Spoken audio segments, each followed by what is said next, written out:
Hello, everyone, and welcome back to Soundwaves, the podcast of the Ellen MacArthur Cancer Trust. It's so good to be back for season 2 after a few weeks away. My name's Scott, and I'll be your Soundwaves skipper as we sail into the Trust's virtual summer and beyond. Speaking of which, we're so excited to be launching our 2020 season today in the form of the Trust's first ever virtual summer. Our CEO Frank called cancelling trips for this year as the hardest decision in the Trust's history. So to go from that disappointment to having a full programme of activities feels really good, and we can't wait to share them all with you.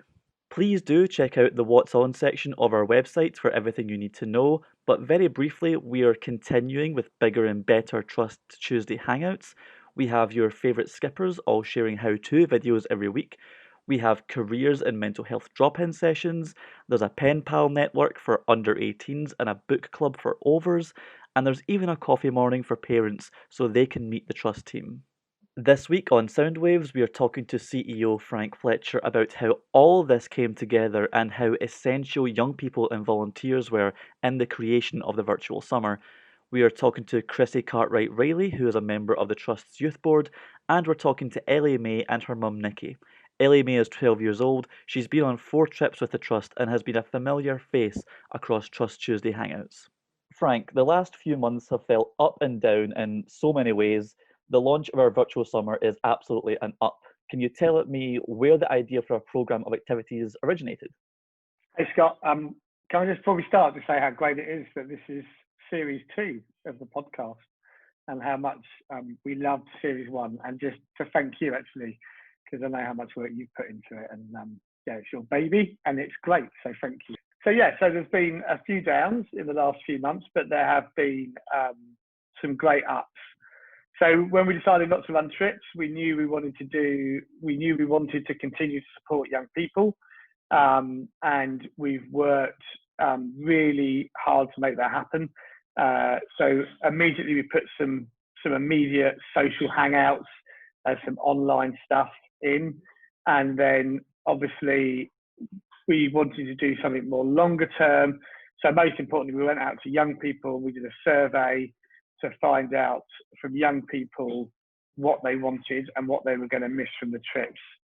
And we took the responses from that, and the team then went away, looked at those responses, and it's been an amazing team effort. This has involved everyone at the Ellen MacArthur Cancer Trust, putting together the ideas that we've now got for our virtual summer. And as you were saying there, that this wasn't something that just came together as a result of the team sitting, scratching their heads since the middle of March. Can you tell me about that process of going out to young people, volunteers, skippers, and what kind of feedback it was you got from them?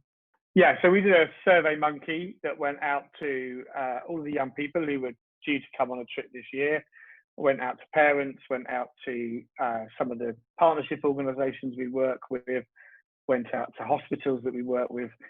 And I'll be honest, when we sent that out, Scott, I was thinking we'd get 30, maybe 35 responses if we're really lucky. And we were absolutely blown away. So we had 180 responses to that survey monkey. And of those 180, 150 had filled in the whole thing, comments and all. And that gave us some really great data for the team to then really understand what people were going to miss, and therefore what we needed to provide. So it's very much been led by the young people that we work with. Krissi, you're on the Trust's youth board. Obviously, the usual kind of support the Trust offers via trips isn't available right now. But what do you and the youth board think of the support offered by this virtual summer? I think a lot of people and everyone on the youth board would sit there and say that actually still connecting with people who have been in a similar position is really important. The likelihood is that actually every young person and every graduate volunteer has been in isolation before.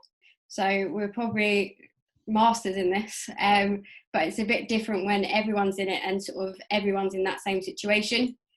So I think that sort of remembering being in isolation when you're ill, those memories that come back, and being able to still talk to people about those memories is really key. And I think that sort of social element, that you're not on your own and people understand what you're going through, is really key. And I think sort of youth board and all grad volunteers want to help young people and want to help each other. So I think being able to get involved in sort of all the trust hangouts and things like that has been really great in terms of still being able to offer that sort of support to other people. I think it's always good to get the message out there about what young people in recovery are looking for in terms of support. Can you just tell us about what kind of things are helpful and maybe even what helped you in particular? I think for me, I've been working still throughout lockdown, so working from home, and that sort of social side of being able to forget all the sort of stresses of work has been sort of really important to me in terms of just being able to forget everything and just have fun. I know sort of Ellie Mae, we love Pictionary and had a lot of fun trying to guess what cheese was, among other things. So I think just that being able to laugh and it being okay to sort of laugh even though everything going on outside is scary and worrying and concerning. I think just having that social space where you can still laugh and have fun and talk is really key for, I think, grad volunteers and young people alike. Ellie Mae and Nikki, you have been regulars at our Trust Tuesday Hangouts. It's been so good to see you there so often. Have you had a favourite one so far? Oh, I'm not actually sure. I've had loads of fun and I loved all of them. But I think the favourite's been the Articulate, because I became the Articulate Queen. Well, of course, that's the perfect reason to love that one the most. And we also heard that last night's Disney quiz was pretty difficult. Oh yeah, that was difficult. How did you do in that one? How many did we get? Oh, 27 out of 35, I think it was. My brain died on most of it. We thought we were Disney fans, but yeah, there were some hardcore fans. I did say before, we need to watch more Disney films. You were trying to do the research. So when it comes to actually having those Trust Tuesday Hangouts, have they been helpful? Have they sort of made lockdown a little bit easier for you? I think they have. It's been an hour of just fun, meeting some new people, meeting some old friends for you as well, isn't it? And it's been something completely different. So although she's spending all day on the screen at school with her school friends, what we're missing as much is that interaction with the other outside activities she normally does. So to be able to come to the Hangouts on a Tuesday is something she really looks forward to. And it's just an hour of pure fun. And it's just been great, really great. And I guess it sort of gives the week some structure as well. Yeah, we know that come 5 o'clock on a Tuesday or 6 o'clock on a Tuesday, whatever the date is going to be, that's, Tuesday is our Ellen MacArthur hangout day. Yeah. Yep. And you sort of touched upon, like, you're still doing school at home. So what kind of other things have you doing during lockdown to keep you moving? Drawing. Mainly drawing, actually. Like, I was there at the start of lockdown and I was like, I'm not going to do too much drawing. By the time now, I've done at least 5 or 6 drawings in under a month. Like, what? So she's done quite a few workshops with her theatre group. But I have to say, the Tuesday Hangouts are the one thing that she always wants to do every week. I don't have to ask her, do you want to do these? I don't have to say, come on, can do this, like I have to do with some of the other activities that she can do online. Tuesday Hangouts, she's there like a shot. That's so good to hear. That's fantastic. So, Krissi, can I just ask you, with the schedule for the virtual summer in the books, what are you most looking forward to about it, and what do you think people should be getting excited about? I think the fact that there's something out there for everyone. I think a lot of work that the Trust done and sort of a lot of conversations we had at Youth Board was about those who might be quieter, who might be a bit nervous about coming on a Zoom call, and giving them an option to sort of still get involved.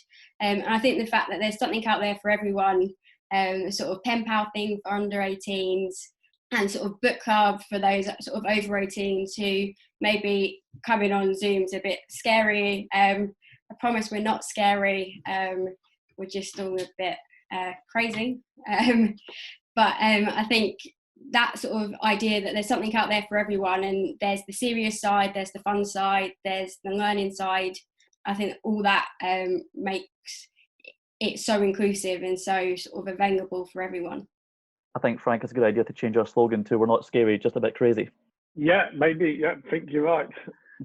I think it's worth us, Frank, giving a shout out to our volunteers who have been nothing short of fantastic. You held a Q&A with some of them the other night. How was that? How was it getting to check in with them all? Yeah, it was really lovely to see everybody. It was incredible, actually. Again, there's a bit of a theme here. We put out about the the Q&A when we launched the virtual summer, and again, I was expecting about 15 people, maybe 20.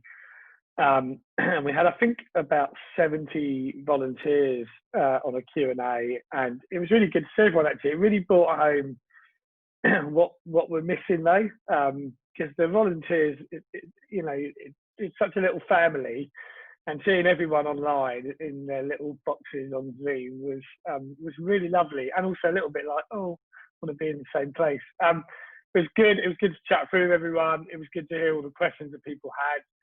It allowed us to explain some of the decisions that we made and why we made them. And yeah, I think it was really positive. And, post-COVID, all those volunteers will be back on the water with the trust, which will be fantastic. Krissi, you were there at that meeting as well, right? Was it good to see everyone again?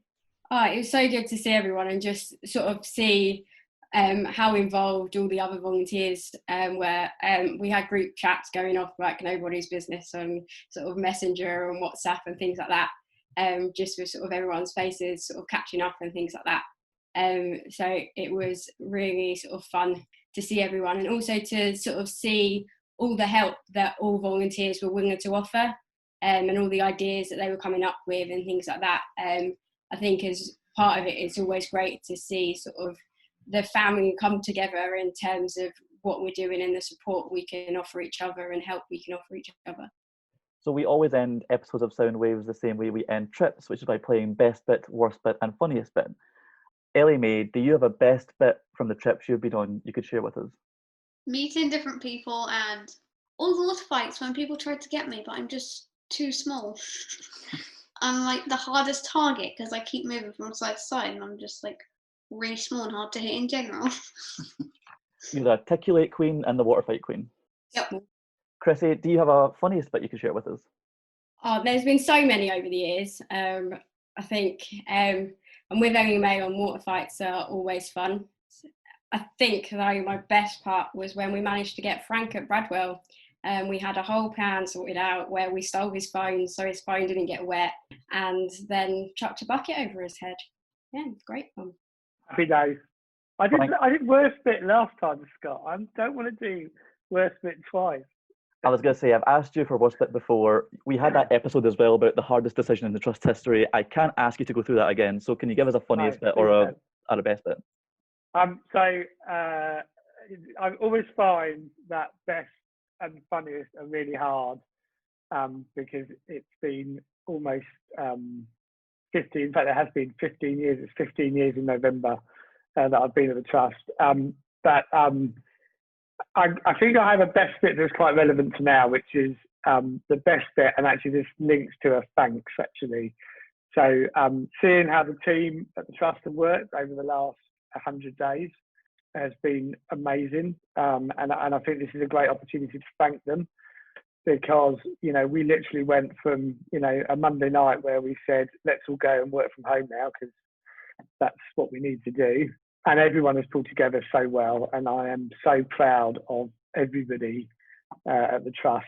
The team at the trust have done so well. So my best bit is probably for the current world is how well the trust team have adjusted to the new world that we find ourselves in.